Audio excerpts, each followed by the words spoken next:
irya kuko ari inezeza. Umpe Bibiliya imbwira iby'ubugingo. Tugeze mu mwanya mwiza wo kwiga Bibiliya muri gahunda yo gusoma igice kimwe ku munsi. Muri iki cyumweru tuzasoma Luka igice cya 16, cya 17, cya 18, cya 19, icya 20, icya 21 n'icya 22. Imana izatuyoboze Mwuka Muziranenge. Luka igice cya 16. Amafaranga no gukiranuka. Yesu yavuze umugani w'umukire wari ufite umucungamari ariko utarakoraga akazi ke neza. Baje kumurega ko acunga imari nabi, maze sebuja amutegeka gutanga raporo maze akamwirukana. Uyu mucungamari yaribwiye ati, ninjya gutera ibiraka ngo mbone amafaranga sinzabishobora, ninjya gusaba nabwo bazanseka. Maze aravuga ati, ubwo nyifite kashe ngiye kugabanyiriza abantu amadeni basinyire, maze nimara kwirukanwa nabo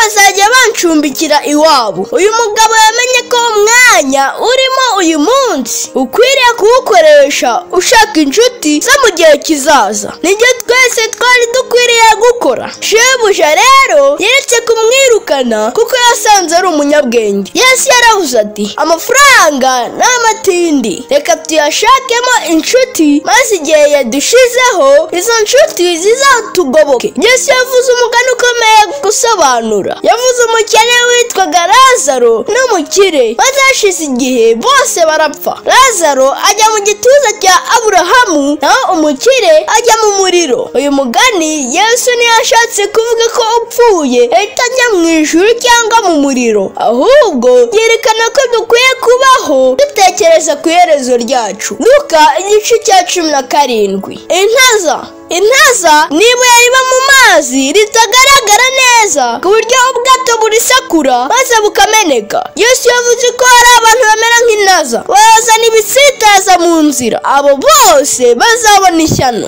Yesu yavuze ko uzanira abandi ibishuko bibagusha mu cyaha akwiriye kuzirikwa urusyo ku ijosi bakamujugunya mu nyanja. Imana iturinde kubera abandi ibisitaza. Yesu yaravuze ati, umuntu ntabwo yamukira, wowe ujye umusanga maze umuganirize, nakunanira uhamagara undi muntu abajya hagati, nibyanga umurege. Yesu yakijije abantu 10 bari barwaye ibibembe, maze bamwe muri bo bibwira ko ubwo atabasabye kugaruka gushima bakwiriye kwigendera. Ni byiza gushimira Imana ibyo yadukoreye. Yesu yababwira kwitegura ubwami bw'Imana no kugaruka kwe. Yavuze ko abantu babiri bazaba bari mu murima, maze umwe agende undi asigare. Buri wese akwiriye kugundira isezerano ryo kuza kwa Kristo ku giti cye. Luka igice cya 18. Isengesho, kwicisha bugufi no kuyoboka. Yesu akomeza kubigishiriza mu migani. Yababwiye iby'umupfakazi watitirije umucamanza ko mukiranura n'uwamurenganyaga. Umucamanza yabikoze atabitewe n'impuhwe amugiriye, ahubwo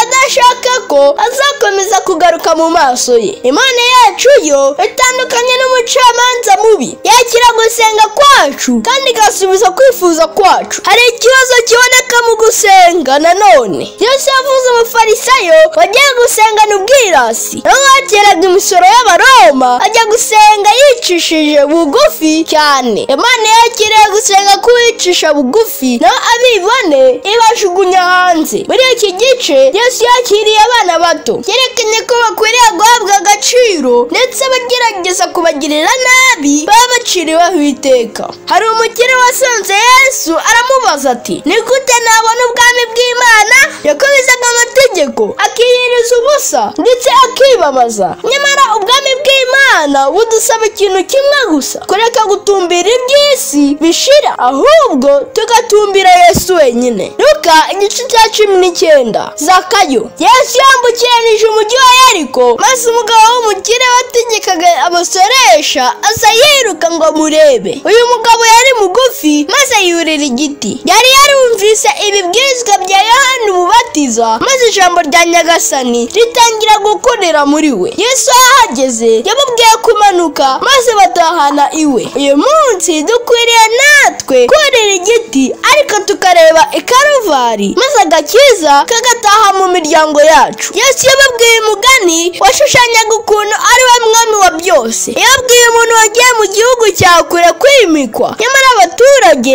baramwanga. abo yahaye amafaranga ngo bayacuruze, bamwe barungutse ariko undi yarayabitse. aje yaramugaye cyane. Imana ntiyishimira abafata impano za mwuka bahawe maze bakanga kuzikoresha umurimo wayo. Luka igice cya 20. bagerageza Yesu. igihe Yesu yarimo kubwiriza ubwami bw'Imana, abafarisayo bamubajije bati, ukura hehe ubutware? nawe arababaza ati, ese Yohana umubatiza yavuye ku Mana cyangwa ni ku bantu? ikibazo cyari ahangaha ni uko abakuru batifuzaga kugira na kimwe babwirwa kirebana n'ubwami bw'Imana, ahubwo bari babaye nk'ibyapa biyobora abantu nyamara bitagenda. Yesu yahise babwira abahinzi b'abagome, sebuja yasigiye uruzabibu maze yakohereza abagaragu be kwaka imbuto bakabica, kugeza n'ubwo bishe n'umwana we. yerekanaga neza ko